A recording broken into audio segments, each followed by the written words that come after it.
안녕하세요. 나는 울산의 대통령이다. 나울통 노동 에디션 진행을 맡은 이태인입니다. 오늘은 크리스마스 이브입니다. 코로나 시대 이전을 생각하면 크리스마스 이브 전날 거리마다 사람들이 북적이는 전경이 그려지는데요. 작년에 이어 올해도 코로나 확산으로 거리를 둔 연말을 보내게 됐습니다.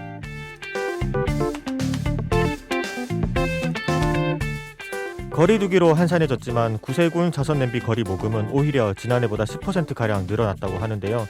물리적 거리는 조금 멀어졌을지라도 소외된 이웃을 위한 마음은 한 발 더 가까워졌으면 좋겠습니다. 나울통 노동 에디션 시청자 미디어 센터의 지원을 받아 울산 CBS에서 제작되는데요. 청취자 여러분들께서 오늘 라디오 듣길 잘했네라고 생각하실 수 있도록 알찬 내용 담아보도록 하겠습니다.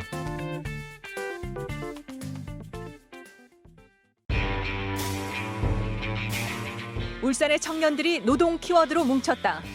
나울통 노동 에디션. 나울통 노동 에디션 오늘이 11회째 방송인데요. 공동 진행자 분이 계시죠? 네, 안녕하세요. 공동 시민 진행자 지빅뉴스 성민주 기자입니다. 네, 먼저 놓치기 쉬운 노동 관련 뉴스를 간략히 정리해보는 키워드로 챙기는 새 뉴스 시간입니다. 세 가지 키워드로 챙기는 새로운 노동 뉴스. 첫 번째 키워드는 42년입니다. 정두환 정권 때 개헌법 위반 혐의로 기소돼 유죄를 확정받은 전태희 열사의 어머니 고 이소선 여사에게 재심에서 무죄가 선고됐습니다. 1980년 12월 군사법정에서 징역 1년의 유죄 판결을 받은 지 41년 만인데요. 이 여사는 1980년 5월 4일 고려대학교 도서관에서 열린 시국 성토 농성에서 학생 500여 명에게 노동자들의 비참한 생활상에 대해 연설했습니다. 이어 같은 달 9일 서울 여의도동 노총회관에서 금속노조원 600여 명과 함께 노동 3권 보장하라 등의 구호를 외치다 체포돼 서대문 형무소에 수감됐습니다. 두 번째 키워드는 만장일치입니다. 지난 21일 민주노총이 내년 1월 15일 대규모 민중총궐기를 개최하기로 재확인했습니다. 내년 3월 대선을 앞두고 민중총궐기를 통해 노동의제를 전면에 부각시키겠다는 목표인데요. 또 기득권 양당 체제 타파와 노동자 문제 부각을 위해 내년 1월 진보 진영 대선 후보를 단일화하고 선출된 후보를 적극 지지하기로 한 민주노총의 방침과 입장도 재확인됐습니다.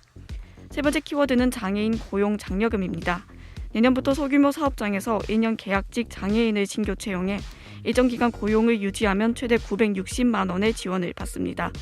코로나19 여파 속에서 장애인 노동자 고용률이 역대 최저 수준으로 떨어지자 정부가 내놓은 당근책인데요. 상시 근로자 수 5인 이상 50인 미만 사업주가 내년 1월 1일 이후 장애인 노동자를 신규 채용해 6개월 이상 고용을 유지한 경우 지급됩니다.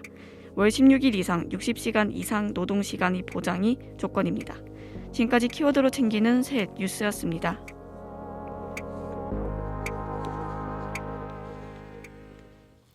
네, 산업재해 전문 이항렬 공유노무사, HR 전문 성정은 공유노무사 나오셨습니다. 지난 2주간 두 분 어떻게 지내셨나요?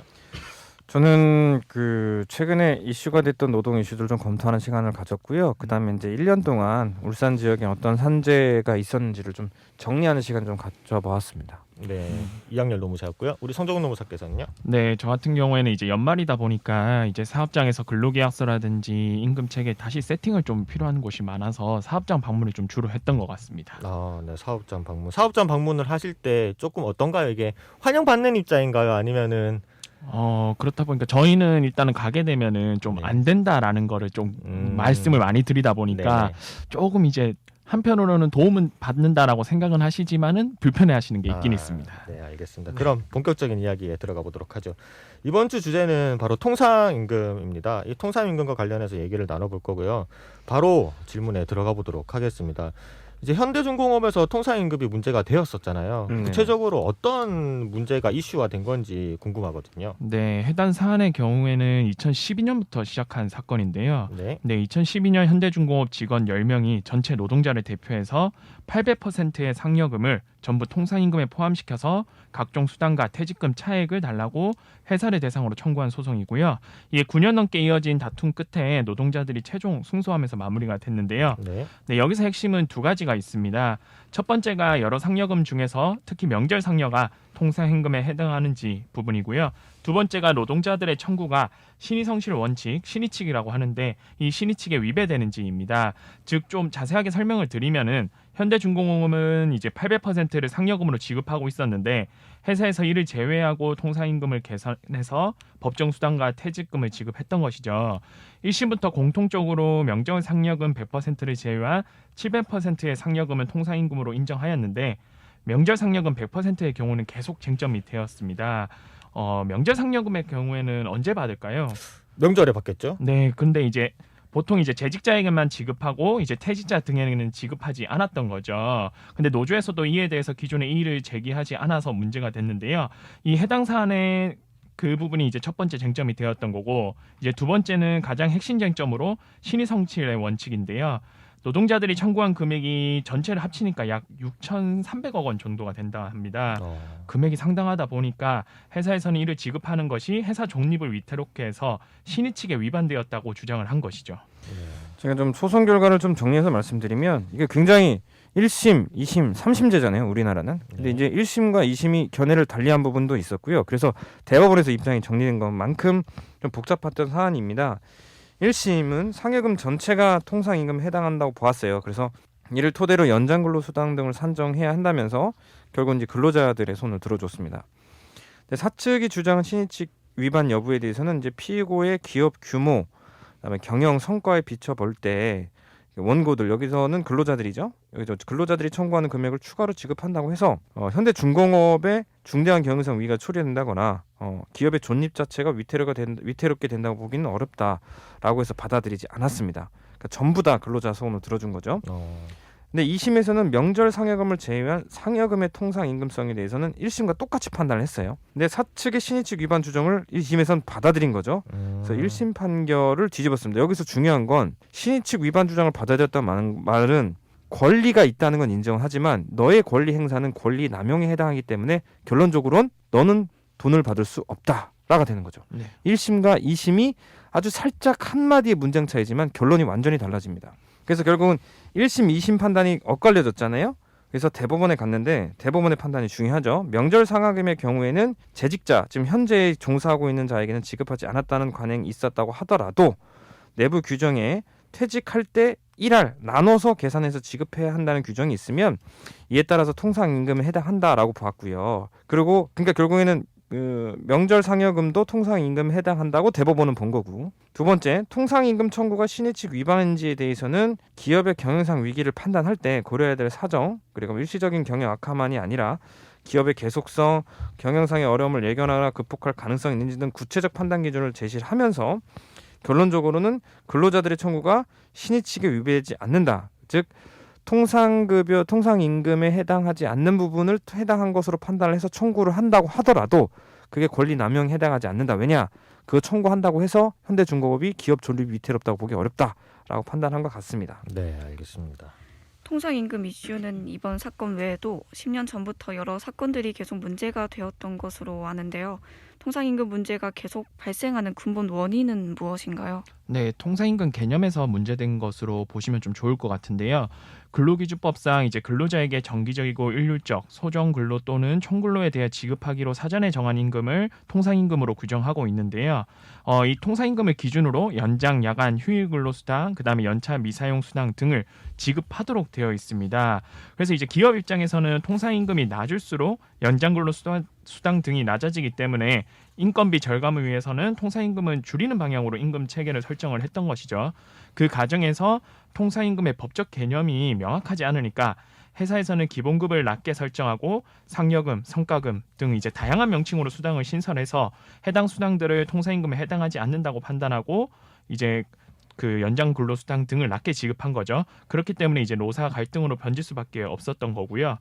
지금은 점차 개선되고 있는데 이제 불과 이제 몇 년 전만 하더라도 기업에서는 뭐 가족수당, 근속수당 등 이제 수당의 종류가 10개가 넘고 전체 급여 중에 기본급이 50%도 안 되는 곳이 좀 많았던 게 현실입니다. 제가 잠깐 정정을 해야 되는데 아까 네네. 그 말씀드리다가 명절 상여금의 경우 재직자에게 지급하지 않았다는 게 아니라 퇴직자에게 지급하지 않았다는 관행이 있다 하더라도 네. 규정상 퇴직할 때 1할 계산 나눠서 지급을 했다는 규정이 있으면 네. 실제로 관행적으로 주지 않았다고 하더라도 통상임금에 해당한다고 판단했다고 정정을 좀 하겠습니다. 네, 알겠습니다. 그렇다면 통상임금의 판단 기준이 상당히 중요할 것 같습니다. 통상임금 판단 기준에 대해서 설명을 조금 해주시겠어요? 이게 엄청 복잡한데 일단 설명드려볼게요. 네. 대부분은 기업에서 특정 수당을 받고 있었는데 무슨 수당 받고 그렇죠. 있었는데 네. 이게 통상임금인지를 판단하는 데는 5가지 기준을 제시합니다. 이 통상임금은 중요한 게 내가 연장 근로를 했다, 휴일 근로를 했다. 그러면 가산수당이 붙은데 그 가산수당을 계산할 때에 그 가장 기본이 된 임금을 통상임금이라고 네. 보시면 돼요. 간단하게. 그러면 그 통상임금을 판단하는 기준에 5가지 기준이 있는데요. 첫 번째는 임금이냐, 네. 근로의 대가냐. 네. 두 번째, 근로의 대가이지만 미리 정해진 근로의 대가냐. 그러니까 네가 애초에 근로계약할 때 1시간 근로하기로 하고 그에 대한 대가로 10,000원을 받기로 했는데 네. 사업주가 너 내가 생각보다 1시간에 10,000원으로 정했는데 생각보다 일 잘하네? 내가 5,000원 더 쳐줄게. 근데 어느 순간 봤더니 야, 너 5,000원 받았는데 생각보다 그렇게 플레이가 안 나오네? 그러면 그냥 10,000원 받아. 왔다 갔다 하는 거죠. 그러면 그 5,000원 부분은 통상임금에 해당하지 않는 거고 그 10,000원은 미리 주기로 한 근로의 대가인 네. 10,000원은 통상임금에 해당하는 거죠. 그다음에 정기성이 있고요. 일률성, 고정성 이렇게 5가지 기준을 다 거쳐야지만 통상임금이 인정됩니다. 네. 오늘은 가장 이 중에서 그 쟁점이 되는 정기성, 일률성, 고정성 이 3가지에 대해서 설명을 드려볼게요. 제가 이제 사회자님들께 한번 질문 드려보겠는데 네. 이 정기성과 관련된 문제입니다. 매월 지급되는 게 아니라 3개월에 한 번씩 또는 1년에 한 번씩 또는 6개월에 한 번씩 상반기 하반기 나눠서 하는 지급되는 수당은 정기성이 있다고 보십니까? 이게 3개월이나 1년이 계속해서 반복돼서 10년여간 지급이 됐다는 예인가요? 아니면은 그렇죠. 그러면 정기성이 있다고 보는 거예요? 이것도 원래 다툼이 있었어요. 아니 월급제니까 1개월에 한 번씩 주는 게 정기성이 있는 거지. 네. 3개월에 한 번씩 주는 게 어떻게 정기성이 인정되냐? 네. 근데 처음에 가만히 들어봤을 때 근데 좀 더 생각해 보면 그게 말이 되나? 이렇게 되는 거죠. 예. 근데 그 부분도 당연히 대법원이 이렇게 해석했습니다. 정기성이란 일정한 간격을 두고 계속적으로 지급되는 성질을 의미하는 것이지 1개월을 넘는 기간마다 정기적으로 지급됐다면 정기성이 있다고 봐야 된다라고 하는 대단히 상식적인 답변을 해줬고요. 네. 다음은 일률성인데 일률성이 조금 복잡해요. 일반적으로 모두에게 공통적으로 지급되는 것으로 착각할 수 있어요. 예를 들어서 우리 회사 근로자한테 모두 주는 급여다, 모두 주는 수당이어만 통상임금이다 이런 경우가 있는데 대법원은 그렇게 보지 않습니다. 일률성이란 모든 근로자에게 지급되는 것뿐만 아니라 네. 플러스 근로의 가치 평가와 관련 일정한 조건 또는 기준에 달한 근로자에게 지급되는 것도 일률성에 해당한다고 보고 있습니다. 예를 들어서 성과 평가를 해서 등급이 상향돼서 승진이 됐어요. 그래서 승진 수당으로 일정한 직급에 있는 사람들이 다 동일하게 30만 원씩 받고 있어요. 네. 그러면 이것도 통상임금이다. 물론 그 밑에 승진을 못한 사람들한테 지급되지 않지만 네. 그래서 모든 근로자에게 지급되지 않는 수당이지만 네. 승진을 한다면 30만 원을 하기로 정했으니까 네. 그것도 통상임금에 해당한다라고 본 거고요. 마지막으로 고정성입니다. 이 고정성은 법에 쓰여져 있지 않아요. 하지만 대법원에서 통상임금 인정 기준으로 해석을 했는데요. 그 해석에 대해서는 근로자가 제공한 근로에 대해서 업적, 성과, 기타 추가적인 조건과 관계없이 당연히 지급될 것이 확정되어 있는 성질입니다. 그 전에 이미 주기로 정해져서 고정적인 임금이라고 보시면 될 것 같아요. 쉽게 설명하면 근무하고 어느 날 갑자기 퇴사한다고 하더라도 그 지급이 확정된 최소한의 임금을 의미하는 거죠. 네가 퇴사하면 이거 안 주는 거야, 다 날아가는 돈이야. 이거는 고정성의 요건을 충족하지 않기 때문에 통상임금에 해당하지 않는다는 거죠. 네, 알겠습니다. 말씀해 주신 것과 같이 대법원에서 이렇게 명확한 통상임금 기준을 제시했는데도 통상임금 문제가 계속되는 이유는 무엇이라고 생각하시나요? 통상임금 판단 기준이 나오긴 했는데 그 내용이 좀 어렵고요. 그 다음에 이제 사업장마다 판단을 잘못해서 수당을 지급하는 경우가 많기 때문에 계속 문제가 되는 게 아닌가 싶습니다. 특히 이제 뉴스 기사만 보고 수당의 명칭만으로 특정 수당이 통상임금에 해당하지 않는다라고 하긴 하고 회사에서는 내부 규정이나 이런 기준들을 검토하지도 않고 특정 수당을 통상임금에 제외시켜서 수당을 작게 지급하는 경우가 많은데요. 조심하셔야 될 게 이제 기업마다 수당들이 명칭은 동일하다고 하더라도 내부 규정에 따라서 어떻게 지급 기준을 설정하고 있느냐에 근거해서 통상임금 판단을 좀 다르게 해야 됩니다. 네. 좀 예를 들어 설명드리면은 A, B 이제 두 개의 사업장이 가족 수당이라는 똑같은 이름의 수당을 지급하고 있는데 A 사업장은 본인 제외 실제 이제 가족 한 명당 5만 원을 주고 있고 가족이 없으면은 0원을 주는 반면에 이제 B 사업장에서는 본인을 포함해서 가족 한 명당 5만 원을 주고 있는 경우라면은 A 사업장은 이제 순수하게 가족 숫자에 따라서 지급되는 거기 때문에 이 가족 수는 근로와 직접적인 관계가 없는 거죠. 그렇기 때문에 이제 일류성을 부정해서 통상임금에 해당하지 않는다라고 보고 있는 반면에 B 사업장의 경우에는 가족 수에 상관없이 본인 5만 원 분은 있지 않습니까? 이거는 이제 언제든지 받을 수 있는 거니까 매월 고정적이고 모든 근로자에게 지급되는 부분으로 통상임금에 해당한다라고 보는 거죠. 이처럼 이제 똑같은 명칭이라도 사업장마다 통상임금에 해당할 수도 있고 안 할 수도 있으니까 좀 주의해 주시면 좋을 것 같습니다. 네, 알겠습니다. 초반에 간단하게 설명해 주셨는데 아직도 의문인 게 남아 있습니다. 통상임금에 해당하는 이유를 추가적인 연장, 야간, 휴일 근무 수당 등의 차익을 요구하는 게 신의칙 위반이 될 수 있다고 하는데 이게 구체적으로 무슨 말인지 아마 청취자 여러분들 굉장히 헷갈려하실 것 같거든요. 그러니까 신의칙 이거를 이제 소위 말해 줄임말이고요. 원래 풀네임은 이제 신의 성실의 원칙입니다. 근데 네. 풀네임도 무슨 말인지 모르겠어요. 그렇죠. 예, 저도 공부할 때 이게 진짜 추상적인 개념에서 되게 어려웠는데요. 간략하게 설명을 드려보면 권리를 갖고 있는 그리고 의무를 갖고 있는 양 당사자 간에 권리를 행사하거나 의무를 이행할 때 상대방의 신뢰를 저버리지 않도록 행동해야 한다는 대원칙을 말합니다. 네. 그러니까 예를 들어서 내가 너한테 100만 원을 받을 권리가 있다 하더라도 상대방에게 그 100만 원을 달라고 하는 행위 자체가 여러 가지 사정을 봤을 때 권리 남용에 해당한다라고 한다면 네. 너는 그걸 청구할 수 없다라고 보는 거죠. 네. 권리가 있다라고 해서 다 모든 걸 행사할 수 없다라고 네. 본다고 보면 될 것 같은데요. 이거를 이제 통상임금에 적용해서 볼 때 대법원이 2013년에 전원합의체를 통해서 통상임금에 대한 기준을 제시하면서 통상임금을 청구하는 것이 회사의 중대한 경영상의 어려움을 초래하거나 회사 자체의 존립을 위태롭게 하는 경우에는 이를 지급하지 않아도 된다는 단서를 제시했기 때문에 생긴 문제예요. 네. 즉 특정 수당이 통상임금에 해당해서 추가적으로 연장, 야간, 휴일근로 수당 등의 차익이 발생하고 그리고 이를 청구하는 것이 결론적으로 회사의 중대한 경영상 어려움을 초래하거나 회사를 어렵게 하는 경우라면 결국엔 이 권리 행사가 회사의 신뢰를 저버리는 것이기 때문에 신의성실의 원칙 위반이다. 그래서 수당 청구는 할 수 없다라고 본 겁니다. 네, 그렇다면 신의칙 판단이 상당히 중요하겠네요. 대법원은 어떤 기준으로 신의칙 위반을 판단하고 있는지 구체적으로 알려주실 수 있을까요?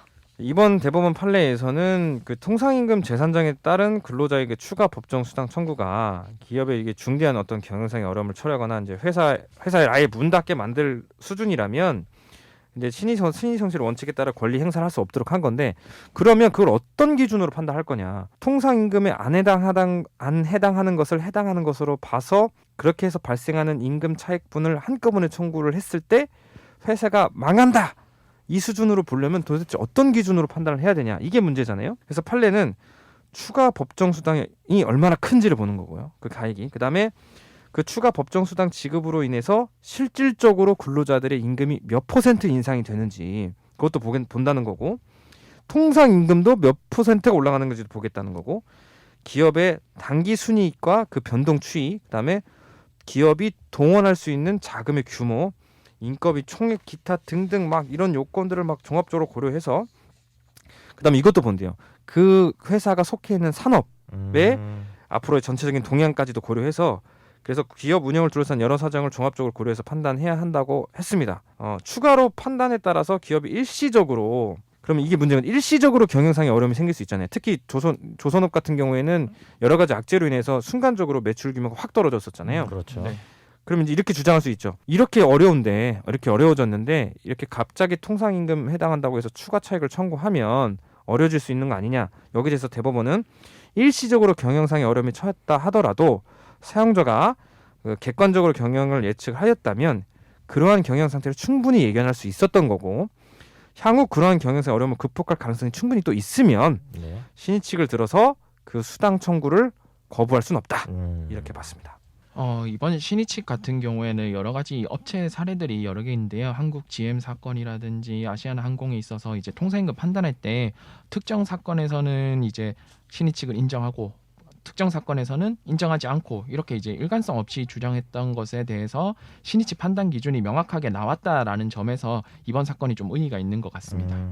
네, 알겠습니다. 그럼 판결 선고 이후에 회사와 노조 측의 반응이 상당히 조금 다를 것 같아요. 반응은 어떤가요, 지금? 네, 현대중공업 노조원들은 이제 현명한 판단 환영한다 당연히 이렇게 말씀하셨을 거고요. 네. 회사 측에서는 이제 미지급 임금 지급 계획을 조속히 협의하라고 그렇게 노조 측에서는 요구를 했다고 합니다. 네. 이에 대해서 현대중공업 관계자는 법원의 판단은 존중하지만 당사자 입장 차이가 있어서 판결문을 받으면 면밀히 좀 검토해서 파기환송 시에서 충분히 소명을 한 번 더 다투겠다라는 거죠. 네, 통상임금 이슈로 여러 업체가 임금 체계 개편이 필요할 것으로 보이네요. 임금 체계 개편 시 고려해야 할 사항에 대해서 마지막으로 조언 한마디씩 부탁드리겠습니다. 연말이라 이제 내년도 최저임금 인상 등을 고려해서 임금 체계 검토를 할 시점인데요. 회사 내부에서는 법적 리스크 관리 측면에서 임금 항목 강소화와 상여금 등 통상임금성이 문제 소지가 예상되는 수당에 대해서는 노사 간의 충분한 소통으로 내부 규정을 명확히 해서 노사 간의 불필요한 갈등을 사전에 예방하는 것이 중요할 것 같습니다. 그리고 제 생각은 이제 이 인건비라는 것이 결국 사업주의 비용이라는 측면만 부각되는 게 좀 문제인 것 같아요. 이게 또 투자의 개념으로도 접근을 해서 인적 자본을 성장시키는 하나의 기회로 삼으시고 그래서 통상임금 판례를 항상 반대적 입장에서만 해석하실 필요는 없지 않나 이렇게 조심스럽게 권유해 봅니다. 네, 알겠습니다. 오늘 두 분 출연해 주셔서 감사합니다. 감사합니다. 감사합니다. 네, 시사 팩토리 100.3 청취자 여러분, 오늘 이학렬, 성정훈 노무사 두 분 이야기 어떻게 들으셨나요?